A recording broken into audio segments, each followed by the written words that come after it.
Right, so Monday Night Football, we're diving into this Saints-Chiefs matchup. Yeah. And sometimes it feels like a win is more than just a win. You know what I mean? Oh, absolutely. I think that's the case here. The Chiefs' 26-13 victory over the Saints, that score really just tells part of the story. Right. The real story here, what really jumps out, is their time of possession. Yeah. Almost 40 minutes of possession. 40 minutes? I mean, were the Saints even on the field? That's crazy. That's how you impose your will on an opponent. Yeah. That's how you really control the flow of the game. And they pulled this off with Rashee Rice out, too. Right. Like, talking about adapting on the fly. Which is a testament to, the Chiefs' depth. Yeah. And Mahomes' ability to spread the ball around. For sure. He had 8 different receivers catching passes from him in this game. 8 different receivers. I was going to say, I'm guessing that's not something you see every day in the NFL. So. Not very often, no. So is that like a strategic move because of Rice being out? Or is that just classic Chiefs football? I think it's a little bit of both. Yeah. Coach Reid loves to create mismatches. Right. And with Rice out, they had to get creative in how they were going to move the ball down the field. Yeah. But, at the same time, that offensive versatility we saw, that's classic Andy Reid and Patrick Mahomes. Right. They're going to find ways to put up points no matter who's on the field. Okay, so we're talking 8 different receivers. Yeah. Mahomes throwing for over 300 yards. But I saw in the article something surprising about those passing stats. Yeah, 0 touchdowns. I see. 0 through the air. Wow. And this kind of underscores the point of, their attack was so multifaceted. I see. It wasn't about airing it out for highlight reel plays or anything like that. Right. This game was about, controlled drives, grinding down the clock, and just having that really balanced attack. So you're saying they basically dictated the entire flow of the game on offense. Exactly.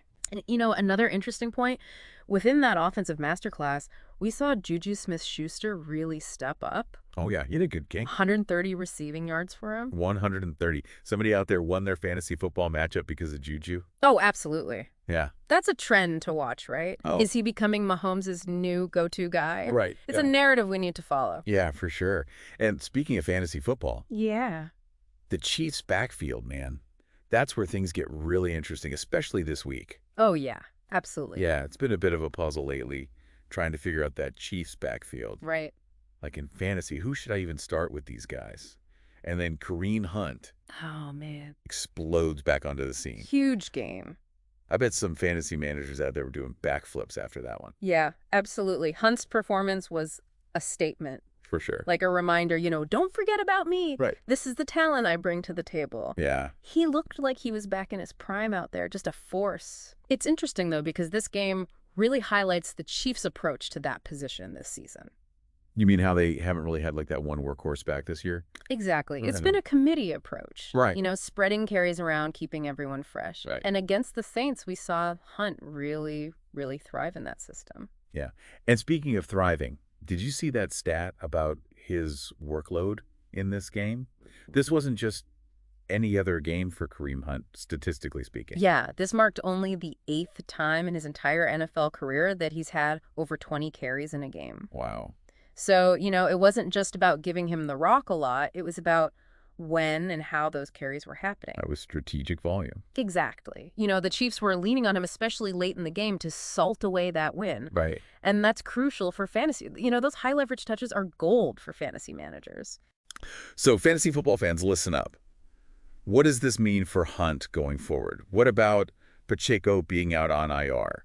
Edwards-Helaire potentially coming back? Give us the inside scoop. All right, so fantasy breakdown Hunt is a must-start right now, especially with Pacheco still sidelined. Okay. However, Edwards-Helaire coming back throws a wrench in things. Right. It's a crowded backfield, how the touches shake out when everyone's healthy. It's anyone's guess. So we're all just along for the ride with this Chiefs backfield. But hey, that's part of what makes fantasy fun, right? The unpredictability. Yeah. Speaking of unpredictable, the Saints offense had a rough night.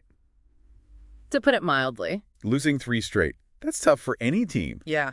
And they're facing some serious challenges right now on the offensive side of the ball. Sure. And it's not like this was just any loss, right? They were going up against a Mahomes-led Chiefs team. Yeah. Not an easy matchup, especially given Carr's history against Mahomes. Talk about a tough out. This was actually Carr's 9th loss against Mahomes. 9th? 9th loss against Mahomes. Oh. It really makes you appreciate the Chiefs' dominance over the past, half decade or so. For sure. It's one thing to have a winning record, but to consistently beat a quarterback of Carr's caliber, that's special. Yeah, 9 losses, ouch. Hmm. And to make matters even worse for the Saints, Carr left the game with an injury. Yeah, that was a tough blow. Yeah. It's always unsettling to see a player go down like that. And regardless of, the score of the game or whatever, it always casts a little bit of a shadow over things. Yeah, for sure. It really is, man. It's like 1 minute you're battling it out, the next your season could be over. Yeah. Just like another layer of intensity on top of an already intense sport. Right. But even with Carr out, the Saints still had some bright spots.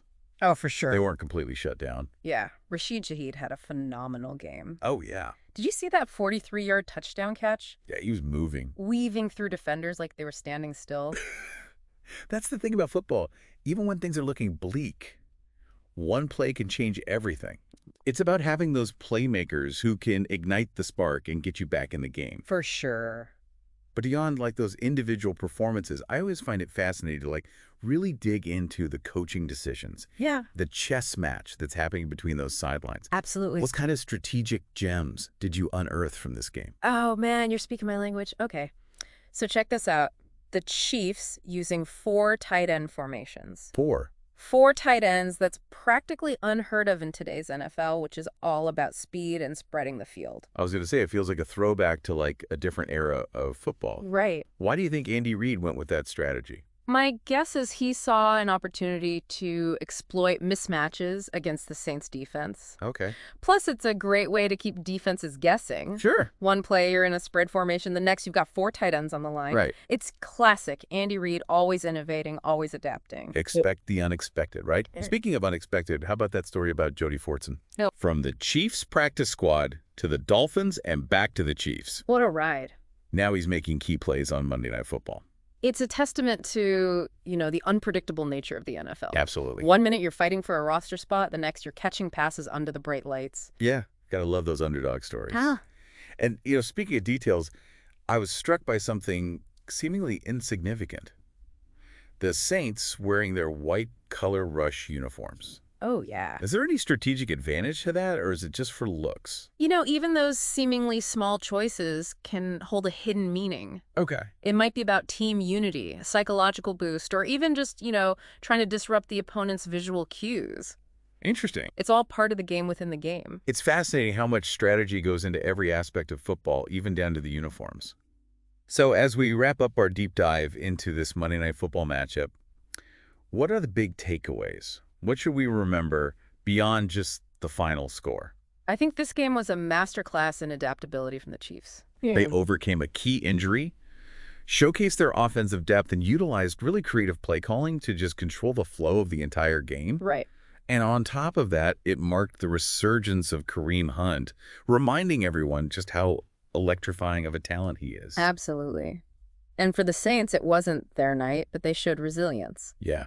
It's a tough loss, no doubt. Yeah. They faced an uphill battle, especially with Carr's injury, but the Saints have a history of bouncing back. They do. The question is, can they regroup and find their footing in the weeks ahead? Now, that is something worth pondering. So with the Chiefs firing on all cylinders and the Saints facing an uncertain future, we're left with one tantalizing question. Are the Chiefs on track for another Super Bowl run? I mean, it's too early to say for sure. Right. But they're definitely the team to beat in the AFC. Yeah. They've got the talent, the coaching, the